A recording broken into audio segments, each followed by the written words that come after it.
Alright guys, just waiting, we're having some technical difficulties.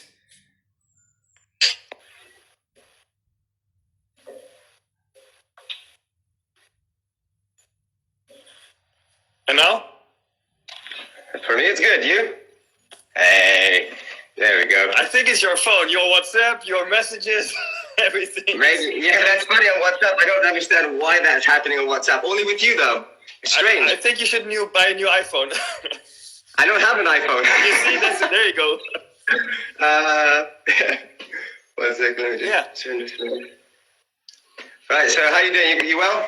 I'm doing well, pretty well. How's it going with this whole, how we have to live now these days, you know? It's not all that cool, is it? No, it's not good. It's not great. No. I see your.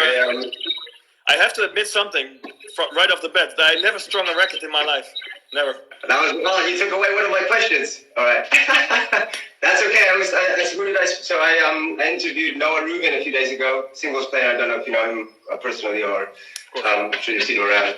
He's never strung a racket. I interviewed Flavio Cibola the other day. Never strung a racket. God. No. Yeah. Well, there you go. You're all successful. So, you know, you got to look in your mirror, you know? Well, this is one of the things, right? I mean, have you ever heard of, Ruben Statham? Yeah. Yeah, so he... the Kiwi guy. Kiwi, exactly. Pro stringer. You know the machines he's made 8-9 years ago now. Oh, yeah? No? It's the one he makes, Ruben, when you see this on YouTube, don't forget me. I was the first distributor before he had a website or anything. Very good friends with him. And he invented the world's smallest electronic stringing machine. Wow. It weighs, all in all, with the clamps, the tools, everything is 4.4 kilos. And it's like the ATP player, it's the circuit's best friend, put it that way, because you can save so much money. I know probably now, you would have probably saved a lot more when you were playing singles back in the day.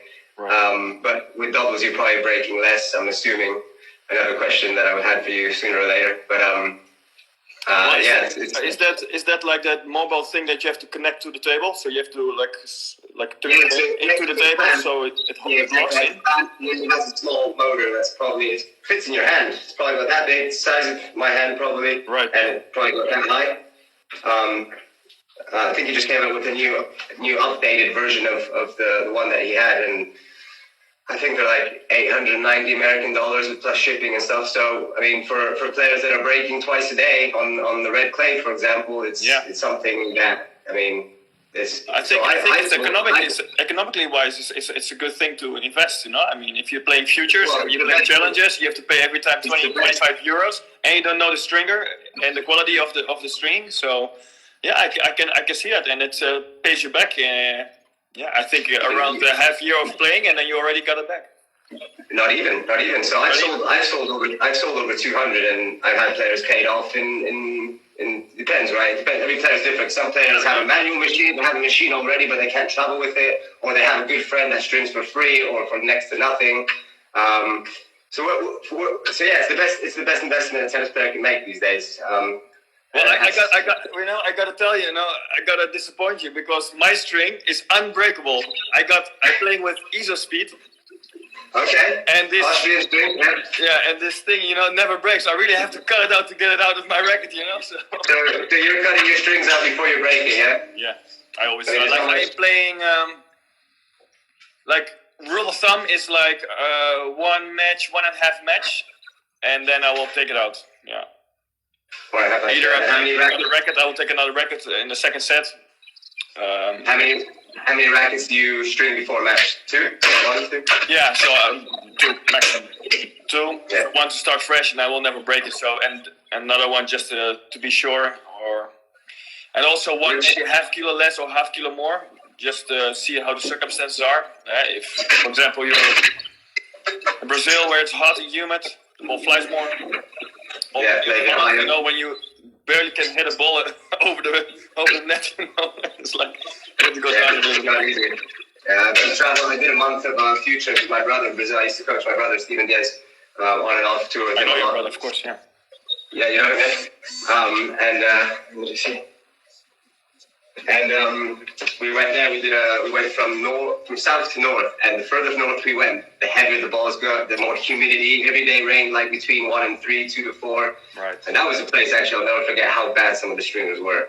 And that's where I've actually found a pro stringer for the first time, because there was only a prototype out, and there was another Australian player at one of the tournaments, and he actually was playing my brother in first round. No. And everybody was desperate for a stringer because they saw what was going on. The machine they were using, it was like a weight machine. It was terrible. So everybody's like, what are we going to do? So I actually spoke to my brother's opponent, and I said, I heard you have an electronic machine, a portable. He's like, yeah. He goes, you want to use it? I said, yeah, I'd love to try it out. He actually let me into his hotel room, strung 2 rackets, and then my brother beat him the next day. It's always like this. But anyway, so what string are you actually using then, right now? High speed tournament, 120. 120, yeah. Actually, it's a strong fucker, but it gives me, it's reliable, it gives me speed. Not as much spin as I would like to have, but and the durability is amazing. Durability it's really good. But after training, it always drops a half kilo, but that's fine. And then it comes in the sweet spot after 1 hour tennis. It's amazing. Yeah, depends which stringer, where you are. If you probably remember back, maybe 10, 15 years ago, where everybody would put the rackets, especially in hot conditions, they put the rackets in the fridges on the court, in the Coca-Cola and the big.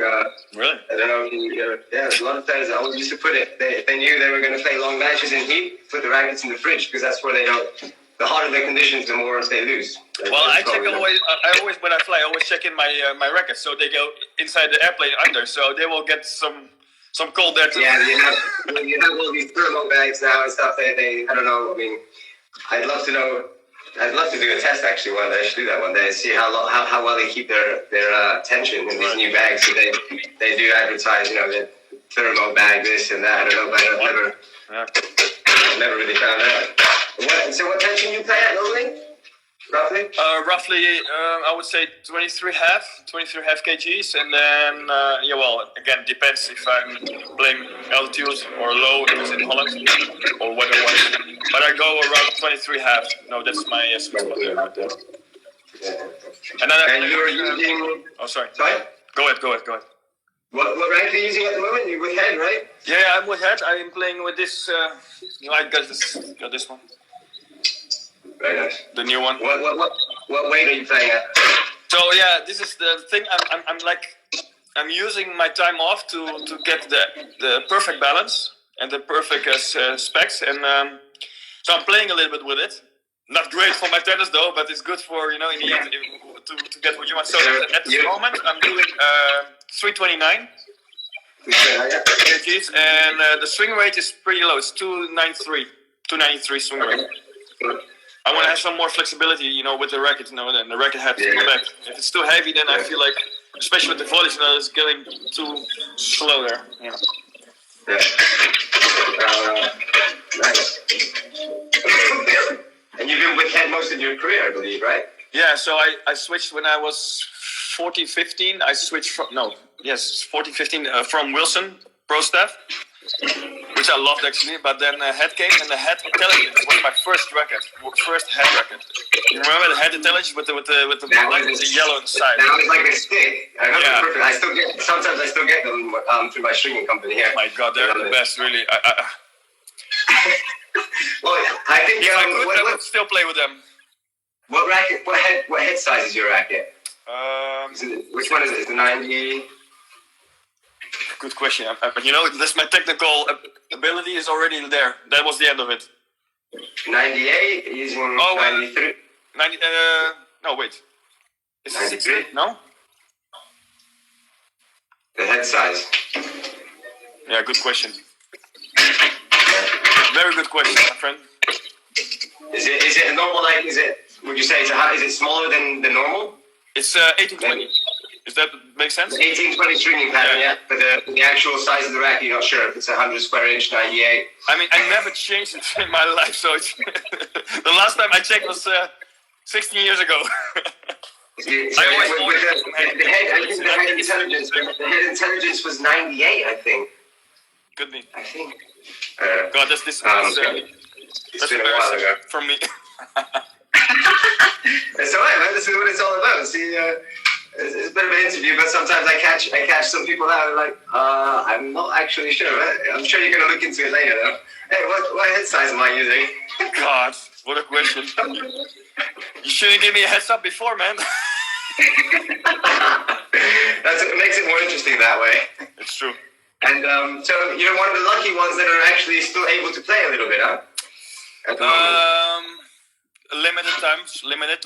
I mean, the first priority is safety.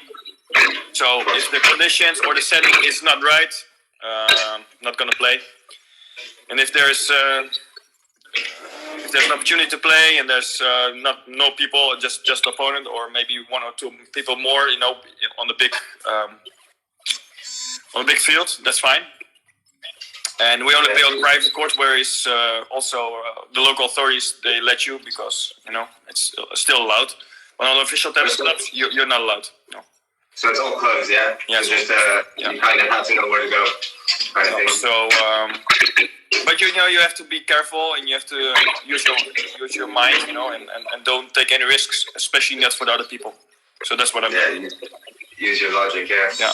But on the other hand, I'm a tennis fanat. I'm a tennis animal. I love tennis, and same here. Tennis, that's pretty tough.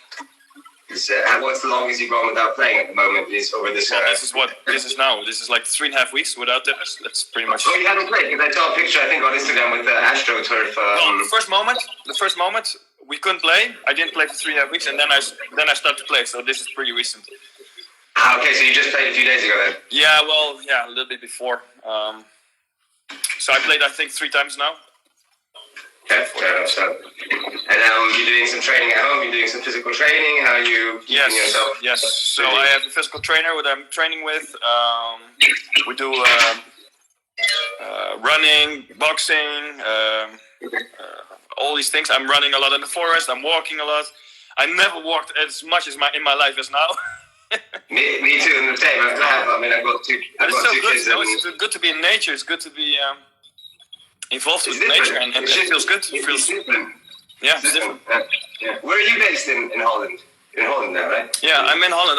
I'm living in the south, in the city called Breda, which is on the border of Belgium. Okay. It's a great location. It's in the middle of the big airports between Amsterdam, Rotterdam, Eindhoven. We have Brussels airport, so it's for a tennis player that has to travel a lot. It's a great location. Fantastic. How's the weather today? How's the weather? Yeah, so I have to talk to you, so I have to stay inside. But outside is sunny, very sunny.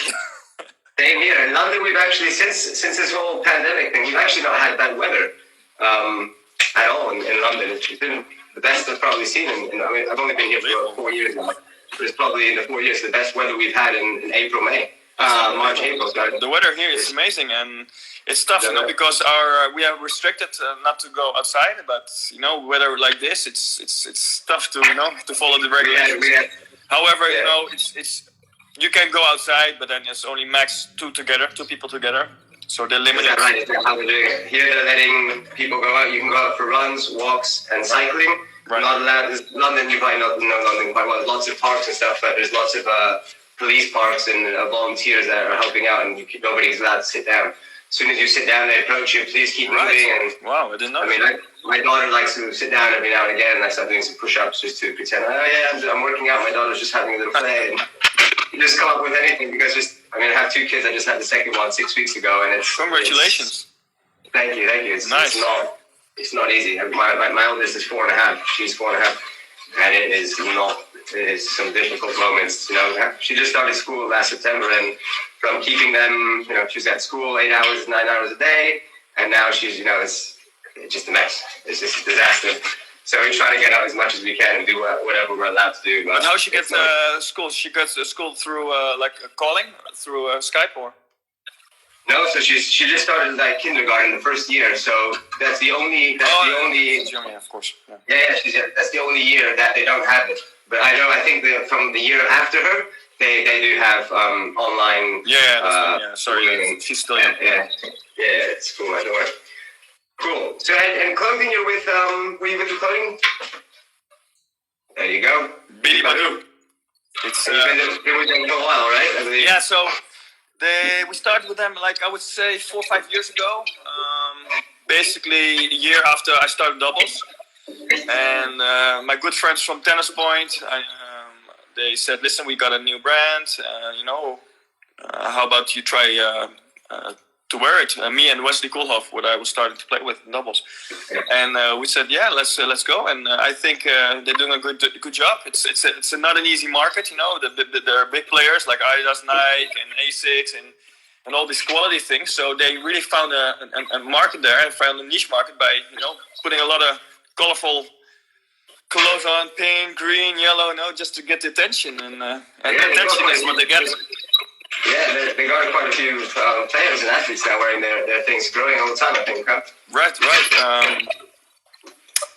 Many doubles players, I would say, and then they start now singles players, and also more singles players, women singles players. Now they have also some guys, and they're getting higher ranked, so which is nice, So the higher ranked, the more bigger players they play, tournaments they play, and it's good for them. And it's growing a lot. I have good contact with them, and they're really great guys. They're working hard, and especially now, it's tough times for everybody. It'll be very interesting what's going to happen. They're not selling as much as always. And when did you start playing singles? Because that was your main one for quite a while, right? That was your main category for some time, and then you changed to doubles. When exactly? When did you focus more on doubles?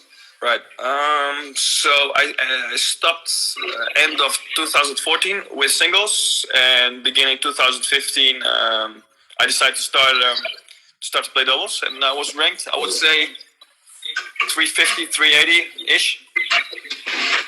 When you made the transition, yeah. When I made the transition with doubles, but yeah, I played all my life singles. I'm even now when I'm playing doubles, I still play kind of single style. Yeah, I have my own style with this, So, but yeah, I'm trying to figure out if I played your brother, but I don't think so. I never played him, I think. I don't think so. I watch him. I coach him and stuff. But I watch all his matches when I can, and I don't think you guys. Probably not.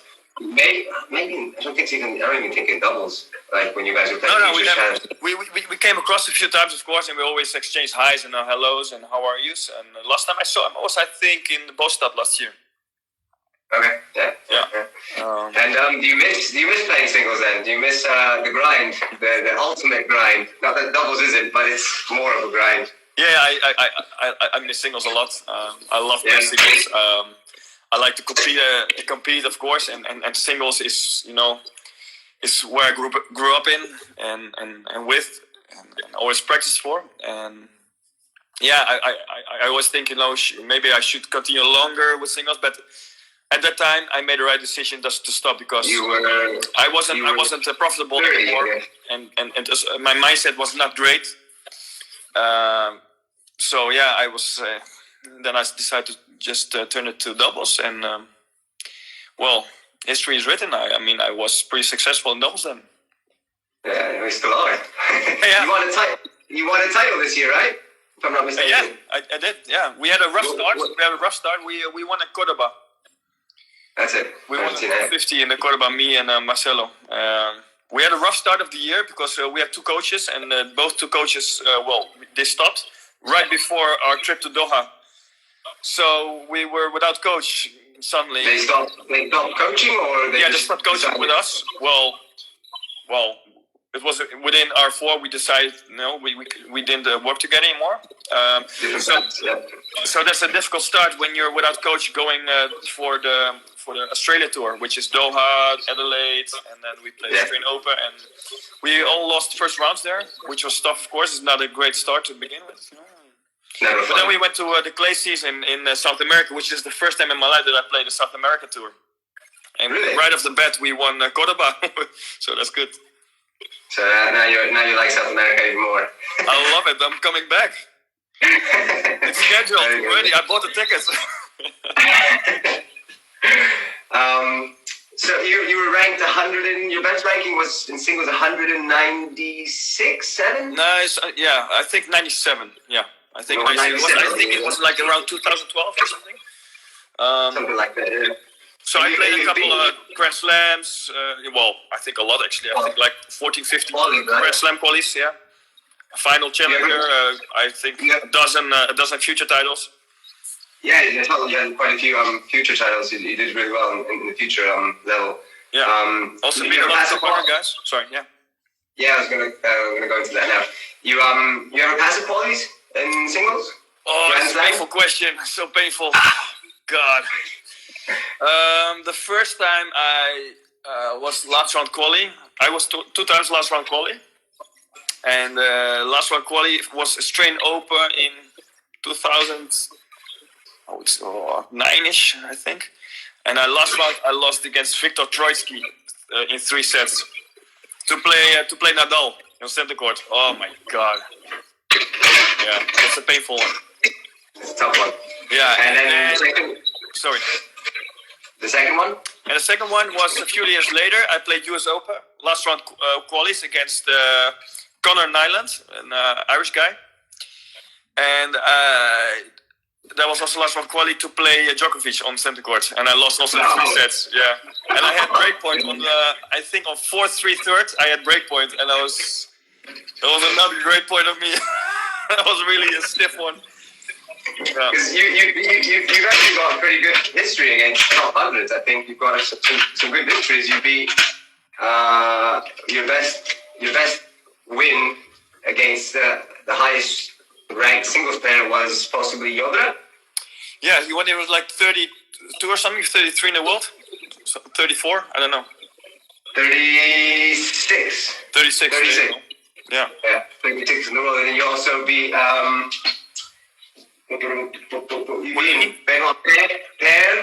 Mahout. Mahout, yeah. You say Fonini just now? Fonini, yeah. When he was 50. In Barletta Challenger, yeah. Wow. And it was all challenges, wasn't it? Yeah, they were playing challenges. These were challenges, right? Yeah. Also, Yes. Capdeville, I think Paul Capdeville, he was top 100. Yeah, a couple of more. Yeah, well, you know, that was my style. You know, I was when I had to play top guys, I was playing without fear, and I was like free and I'm playing the best tennis. But I could lose against my grandma. You know, once she has like a rank of 1,000. Oscar Hernandez, another one. He was Oscar Hernandez, yes, in 79 or something. Yeah, and I think exactly. I know him really well actually. Yeah, you beat him on clay as well, I believe. Yeah, but clay, I love to play the Spanish guys on clay, man. They were, oh man, I loved it. Yeah. I ate them for breakfast always. I loved it. Those were the good times. Those were the good times, right? Then you even beat Bautista. You beat Bautista. Well, I think you beat him once, or lost to him once, or maybe lost twice. I'm not sure. I think you played Roberto once. Good one. I lost one time in Challenger, 3 sets, and I won. I think maybe in the future, but that's like 45 years ago, way before his. I think it was like 2000 and. Where do I have it? I have it here somewhere. I don't know. But I think it was like 2007, Jesus. Something like that. He was 1,007. He was 1,007 in the world. Oh my God! You did all that information? Wow. I don't know. It took me a little while, man. Like you said before, if you think you're a tennis freak, imagine I'm going to do a little bit of homework, right? If I'm going to interview you a little bit. When you played Bautista either of the times, did you ever think that he'd be where he is now? Did you ever walk away and think, this guy is going to, do very well? Did you ever walk away thinking either of the times? Well, I would say I played twice against guys. I would say on top of my mind that I would think when I was playing them and during I was playing them, I was like, God, this is too good for me. One time was against the Bautista.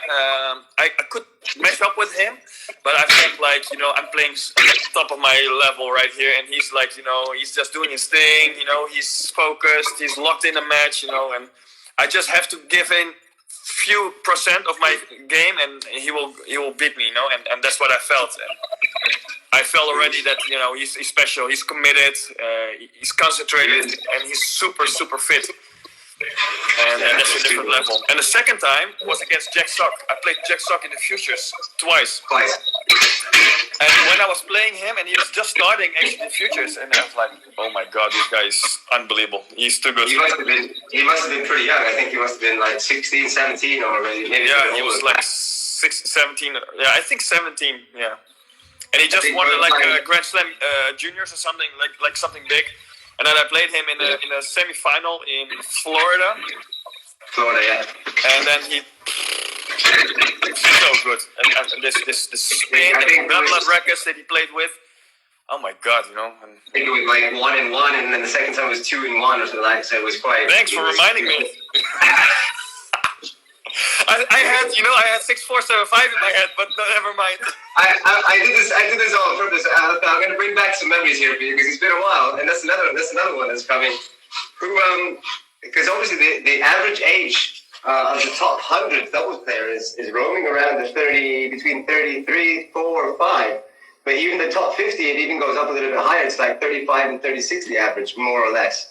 Who are the eldest players in the top 100 doubles? A little bit of a quiz question. Let's see. This is your opponents and probably a lot of them are your friends, I'd assume. The Bryants, they're still there. So they're both 41, but there's two guys that are older. Bobby Lindstedt? That's one, yeah. There's one more. That's how old? Do you know how old Lindstedt is? He's 43. Yeah. I practiced with Bobby in Australia. We were talking about his age, that's why, you know. So sorry, Bobby, that I have to point it out. Give me 10 seconds here for the other one. Oh. Go on. I've got it on the top of my head. Let me just double check. Oh no, there's one more. Yeah. There's one more. You sure? Yeah, Ehrlich, yeah. Johnny. I think there's another one. Who was the other one? Well, there was always Pace. He was always old, but I think he's out of the top 100. Yeah, exactly. Yeah, and then you brought Qureshi, who's 40 as well, a little bit younger. Yeah. A bit older than you. Yeah. So yeah. No, there are a couple of guys older than me. Don't worry. So what keeps you going? What inspires you to keep playing tennis? I mean, you could probably retire and have a bit of fun and travel. Well, I mean, you very well travel anyway, but travel maybe travel less, but have probably a pretty decent life. What makes you keep going? It's a good question. That's what I ask myself sometimes, especially when I'm losing. Why am I doing this? You know, like I told you, you know, I like tennis. I like to compete, and I feel like as long as I feel like I can still gain knowledge about tennis and double specific, if I feel I can still gain level, and still my body is holding up. Why not? Because there's no way. There's no coming back. There's no coming back from that. And I'm loving traveling. Well, not actually the travel itself, but to visit countries, to visit different tournaments, to visit cultures. I mean, this is a life that I always wanted to live, and why not squeeze everything out of it? And I have a good life. I can stop tennis and doing other things comfortably, but I don't want that. I have enough time after that, and maybe I can squeeze out 2-3 more years. And get some more experience with it, and I don't see the problem of that. But I gotta tell you, you know, like the Corona crisis now, you know, that's a deal breaker, you know. I mean, it's going to be. I was talking about this with somebody yesterday. The comeback for a lot of people is not going to be easy. Of course, not everybody's situation is going to be different. Some guys were already in injury. Some people, you know, their age perhaps is harder to come back. How your body deals with it. True. I mean, maybe doubles might be a little bit different. Singles, maybe a Federer even could come back. And doubles, there's a difference, of course, but still, you know, you gotta be super fit for doubles as well. These days, the level is extremely high, and to be at the point where you earn good money with doubles, you gotta be in the top 50, you know. So now, you know, I'm 60 now, so I dropped from 30 to 60 over this year. So you know, I gotta work harder and to earn my spot again, and that's the achievement that I want to do. And so I have to challenge myself. I have to trigger myself to get back to that spot again. So in order to do that, you need to train right. You get you practice with your partner, right? And you need a good coach, and you need a commitment. But now, when everything is basically still, everything is gone. Like what you gonna do? Like basically this year is not gonna be played anymore, in my opinion. Yeah, I think a lot of people are starting to think like that. I think every week that goes past, and I know that the ATP aren't really communicating much at all, apart from an email they sent yesterday, the day before, about betting. So what the heck? Did you see? Anyway, that's a different book. I better be careful what I say as well. It's just it's unknown territory for everybody. Nobody knows when, and then when it is happening. I think Nadal posted on Instagram yesterday about preparing his academy for competition for when. I think a lot of people are starting to believe that competition, when it comes back, it might only be able to be in your country, even. But true. I mean, he's in Mallorca, for example. So if you can't really get on a flight, even though it's just a short flight from mainland Spain, how are you going to go? Yeah, right. Maybe. Right. But I think it's true. It will start as a national thing, just to get a limited risk there, because when you're holding an international tournament, tennis tournament, you gotta expect 30, 40 different nationalities. That's a way too high a risk. But what I'm afraid of is that many guys, around 300, 400 and lower, and guys and girls and doubles players, they will have a big challenge to stay on this. They don't have 95% of them. Of course, some might come from wealthier backgrounds than others, but I would say 95% didn't have the money to start with to get to 300-400, and now it's okay. You win a future, you don't really make anything. If any, you still lose something, but at least you're covering 70, 80% or something like that. Maybe not even, but true. But if you're not playing at all, you have nothing to come in. Okay, you don't have. Most of these guys can't afford to pay their coach when they've stopped. Like now, right? It's like, okay, so not only the player has no money, but the coach also suffering now as well. Yeah. So it all goes dribble down. Like. From the players to the coaches to the tennis clubs and everything, So it all trickles down. But I recently saw that the ATP, ITF, and the tennis players are helping out in the tournaments, helping out for the players from 300 to 700, I think. Money. Trying to do something. So I was talking to my brother about this again. So I know what's going on with most of the emails, etc. I know my brother tells me we talk about it. He always ask me for my opinion or just have a chat about it. And my brother's 165 now. I think he started the year at 130 something. But of course, he doesn't really have much. He had a very good start of the year, although he didn't play a match. He qualified for the ATP Cup with Shapovalov and Aliassime as number 3 on the team. He didn't play a match. They played all the matches. But he made a good chunk of money because they lost against Serbia in the final, I believe, right? Yeah, so he got a good amount of money there. So he got a good paycheck, but luckily, and then he lost second round qualities of Australian Open. So the two tournaments, I think he played 3 or 4 tournaments, and I think it was first round. It wasn't a great start, but it was a good experience, a good start. On the other hand, with ATP Cup, so he got a good chunk of money there, which of course he had never really received before, and even less for not even playing. But of course, he went with his coach. It's expensive to coach, the flights, how it is. There's never-ending bills to pay. So at least he's one of the luckier ones to at least have something for the rest of the year, because the government's not giving. I think he received a paycheck of 700 euros day before yesterday. The government helping out 700 euros. It barely covers rent. Yeah, it's ridiculous. So luckily he had the start of the year he had, even though it might have not been the bad. Yeah. But like you said, he's like one of the lucky guys. But once you don't have the ATP Cup, once you're not in the qualies, so let's say you're 248, whatever, you're not in the qualies, you don't have ATP Cup, and you don't get that 10,000 maybe that the ATP is talking of. Yeah, you're in the bad spot there. What we're talking about is like, I mean, even then, after tax, after everything, let's say you get 30 grand or 25 grand for ATP Cup final, right? It's all bonus if you keep going on and stuff. Just to make an example, but tax, coach. By the end of that check, you're like, okay. So he didn't really get. If it was 25, he wouldn't have got 25. You got to pay a whole bunch of other things, And so there's the proposal is from 250, I think, to 700. Yeah, but of course, right. he wouldn't qualify for that. And there's been a whole bunch of talk about it already on social media, and everybody's posting it. I'm like, how about 249? Yeah, but you have to draw somewhere the line, and that's the thing, because wherever you draw the line, someone is always getting hurt. Someone's gonna get. And that's always the case, and I'd rather be in Steven's spot, like in a good ranking. So when tournaments coming, then at least you have the big tournaments to play, and you can make your own money by winning, right? Then exactly. You're 700 or 699, you get your 10,000 once, but you have nothing to show for later, because I don't think the tournaments will go on for a long time, and 10,000 will not cut it. Yeah. But that's I mean, I'm happy at least something is done.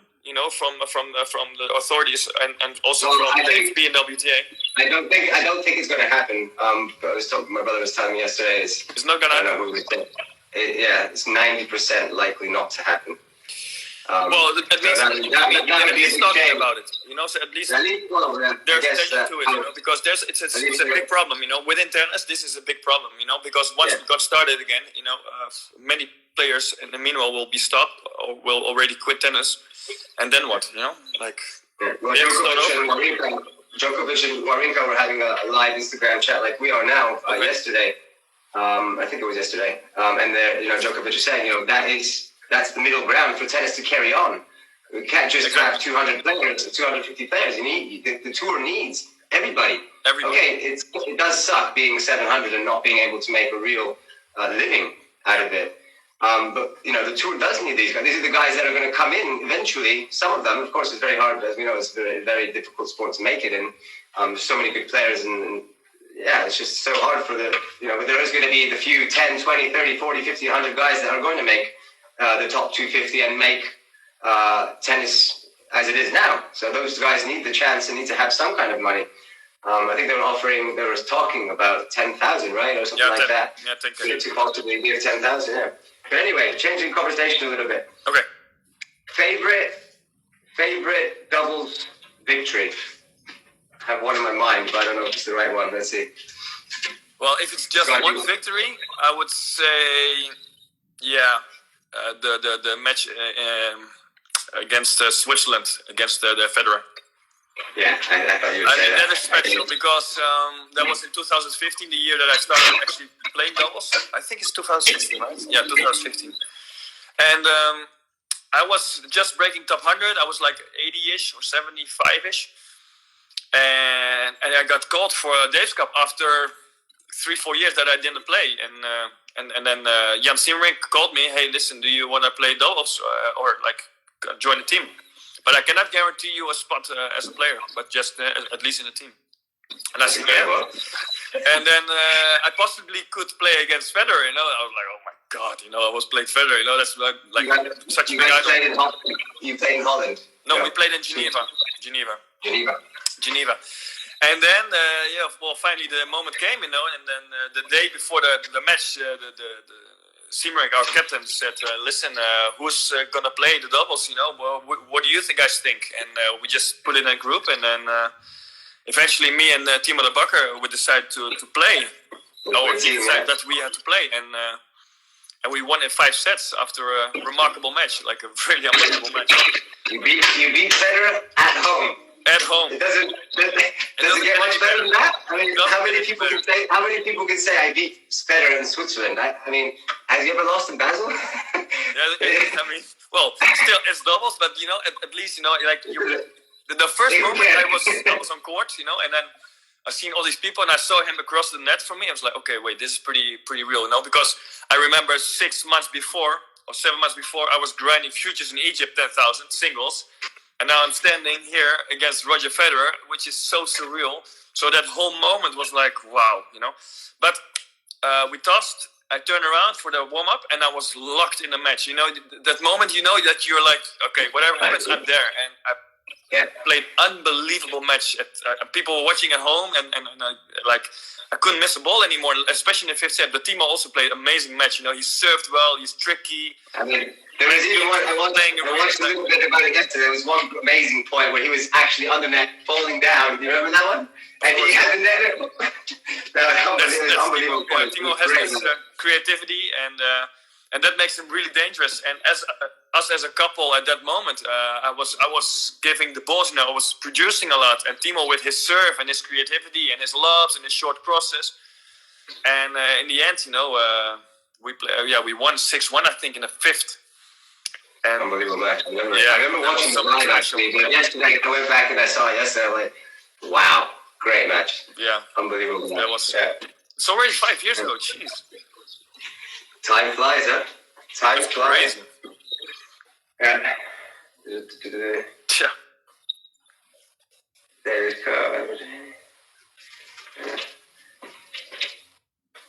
this is an interesting one because, like you're saying, we're talking about time. Do you remember your first singles win? Your first ATP points in singles? Well, my first single win or ATP point? ATP point. Yeah, of course. Everybody knows that. That's. Who was it? So it was in Israel, 2002, against a French guy called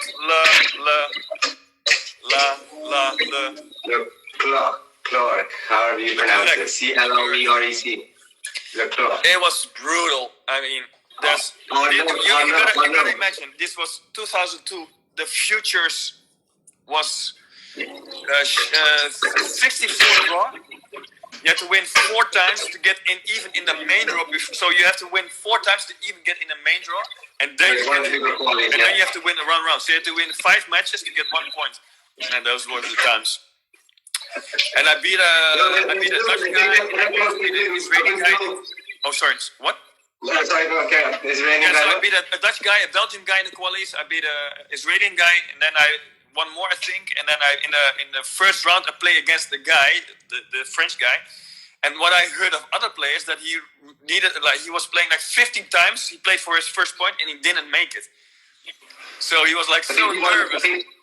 You think you want? Yes, that's what you don't want to hear. It's like, I don't want to be that guy. Yeah, you don't want to be that guy. Like, thank you for that information. It's the worst thing ever. Like, you'll beat him for sure. It's like, no. It makes you just that self-doubt sometimes. I remember having it as well. Like, no, you won't lose to him. Don't worry, it's okay. Don't worry, no.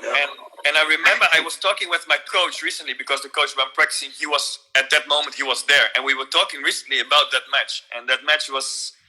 There was so much tension on this. You wanted 2 sets, huh? You wanted 2 sets, like 2 and 4. Yeah, but it didn't feel like 2 and 4. I felt like I ran a marathon. Really, I was exhausted. I was putting so much energy and emotion inside. And then when I made the last point, I remember I made the last point on the back.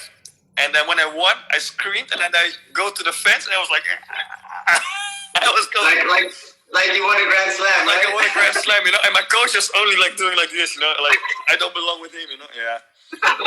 But that's the emotion that you get when you make the first point, because ask anybody, any tennis player, they always remember their first point. It's something special. And in doubles, the first ever. That I don't know. I don't know if I have it right or wrong, but it could be. I could be right. You won your first points, I think, with a guy called Paul Logtins. Oh, Paul Logtins. Where in Canada? I don't know. I didn't write that down, but I just thought maybe Canada or I think it's Canada. Canada was a very long time ago. 2001, I think. Only 19 years ago, man. I'm going to be 34 in June, so I'm just. You're 36 now. Yeah. And 37. You were 36 this year, or 37 next? No, I'm. So I'll be 37 in September. Okay, 37. So you got 3 on me. So you're 83. Yeah. Born 83. Thanks for reminding me, man. It feels real better now. Don't worry, I'm right behind you. It's okay. But hey, you're one of the younger guys in the top 15 doubles. It's okay. Well, yeah. When I wake up in the morning with my back hurting and I could not put my socks on, that's not how I feel like. Yeah. And what else was it? Best Grand Slam result in doubles. Yeah, that's the quarterfinal in US Open. That was 2018 or 19 or 17. I think 2017. I made quarterfinal with Robin Haase. we beat. You also beat him in singles, and I think you also beat him in singles when he was top 100. Yeah. Right? It was 60, but he was. I gotta admit, he was kind of injured, but still that doesn't make him less dangerous because he's a street fighter. He always hangs in there. He's always a tough opponent, and I played many matches against him. Most I lost, but a few times I won. But, yeah, he's a tough cookie. Once you're in that spider web of him, it's really tough to get out of it. Yeah. So that was who did you play with? Who was your partner for that one against? That was with Robin Haase. That was with Robin Haase. With Robin Haase, okay. Yeah. Who did you guys lose to? Remember? We lost against Lopez in the quarters, but we beat Herbert Maheu the first round, and they just won the 2000 series, and we won them in the first round. Then we played American Wildcards, and then Darcy's and the Israeli guy, Sela. So which is a good draw for the third round, but still, they're good players. And then we lost in the quarters. We lost against Lopez. Close match, very close match. So, what if you were a tennis player? What would you, if you had to go back in time? What would your ideal job? Or was there something that you thought, I'd really enjoy doing that? What would you do if you weren't a tennis player? Must it be sport related or non-sport related? Whatever, anything. Doesn't have to be sport. Anything. Well, I always had huge interest in history. I didn't pay attention a lot on school. I was always focused on my tennis career most of the time, except for two subjects. One was the physical part, the sports at school. I was always the strongest and the fastest, and I always loved it. But history class, the history class was amazing. The guy who teach history at that moment, he was wonderful, teaching us everything, and the way he spoke about it and the story, and he was a great storyteller. And I really was locked onto it. So I never let go of history. I have books, I have history magazines, everything I'm taking in from history. And history can be Second World War, the Roman time, the Greek time, the Greek era. And there's a lot of things that we can learn from these times, especially in times like this. History repeats itself. So. Always, that's what they say. So I would say if I was something like this, I would be maybe a history teacher, or maybe something like an historic museum or something like that. Archeologist, how you say that? Archaeologist. Archaeologist. I don't know, because I always have a huge interest in, and that's why I would like to play Rome. Last year when I played Rome, the Master Series, I went there 2-3 days just walking everywhere, around the. I haven't been yet, but I'd like to go. It's supposed to be incredible. Yeah. Unbelievable, yeah. It's for me one of the perks to be a tennis player, to travel and see cities like this. Yeah. So one last question, man. Thanks. I know I'm taking up a bit of your time now. No worries. Biggest regret, either I guess, I don't know, personal or career-wise. If you had to put your finger on top of your head, off the top of your head, what would be the biggest regret you've had? Based on what we talked about in tennis and potential-wise and what I showed, what I could do in tennis, I should have not switched completely to doubles, but take doubles more seriously during my career. Why?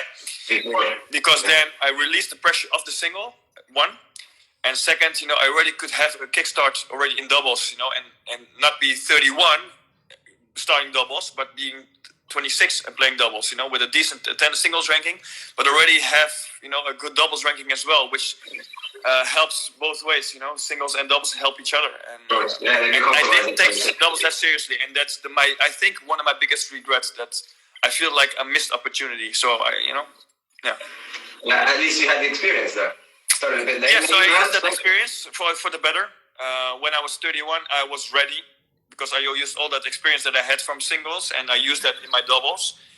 and that's why the doubles career went really fast, because I had a good partner, which was Wesley, and two, I used all that good energy and that experience and also the way I played doubles, which was a little different than the most guys. That all these facts that helped me a lot, and but I wish I could have done that earlier. Yeah, cool. And you, Wesley, you guys aren't playing at the moment together, right? No, he's doing really well now. He's like top 20 or top 15 now. So I'm really happy for him. He always had that special thing, and I'm really happy for him. So we stopped, I think, 3 years ago, and we played last year. We played one time in Halle, 500 series. Yeah. But we lost against Kubot Melo, which was they won, and it's a really tough matchup. So I regret that we lost there, but who knows? And one last one. Who's your favorite tennis player? What's that? Singles and doubles. Favorite tennis player, singles and then doubles. Well, apart from yourself in doubles. God, hard to think. Singles player, I would say. I gotta break this down because there are a few eras that when I was young, starting tennis, my favorite was Stefan Edberg. I can agree with that one. Oh my God, he was like the serve and volley player, the touch he had on net, everything I didn't have, he had. And an amazing character, an amazing person. I was lucky enough to also meet him in person when I was 17, 18. And I told him, hey, listen, I'm your biggest fan, and nice to meet you. When I was 16, I got a chance. My father and I, my family ran a bar in a 5-star hotel with a big tennis club and stuff. And there was a big the Wilson International event, and they brought him. My brother was one of the top under 10s in the world.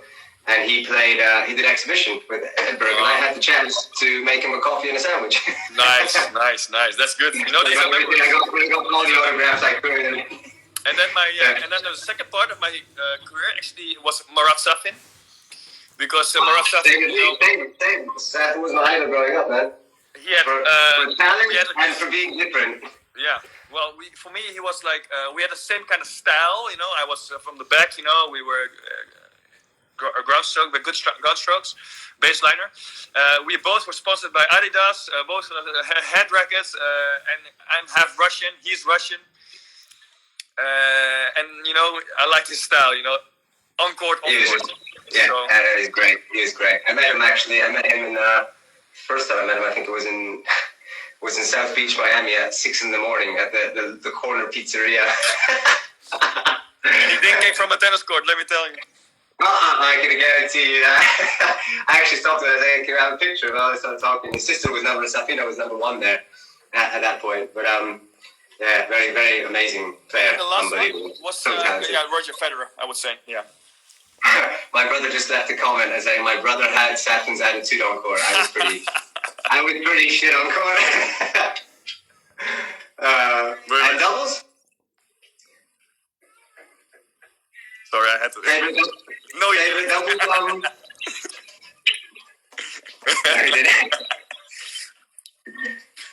Favorite doubles? Wow.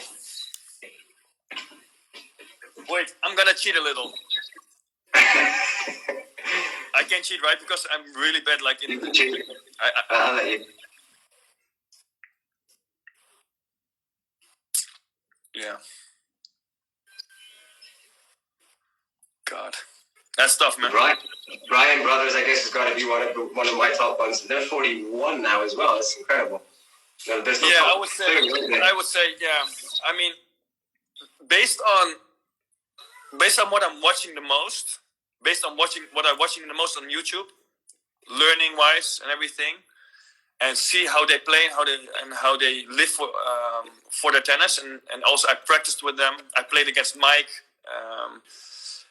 I would say the Bryans, because they're so unique in this era. They were the last 10 years. They were like the best team, by far. Also other teams were good, but they were like there, and they were. And I think that the combination of righty, lefty, and on top of the brothers, you have that special bond communication. They have the synergy. They have the bond, and they have the blind trust, you know, and that's something nobody can have almost, you know, if you're not brothers like this. For sure. All right, Matwe. Well, man, I can't thank you enough for your time, and pleasure to talk to you. Thanks, Ray. Good luck with everything in the future. Thanks, man. Hopefully we all can get back on the tennis court soon, man, because this is driving me crazy. Me too. Keep in touch, okay, buddy? Thanks, man. Thanks a lot. Bye. So much. Thank you. Take care, man. Bye.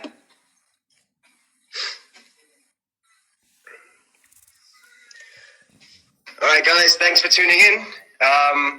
And next week, tune in. Follow ProString Instagram page. We'll be doing 2 or 3 more interviews next week. Thanks a lot, guys. Keep safe. Take care.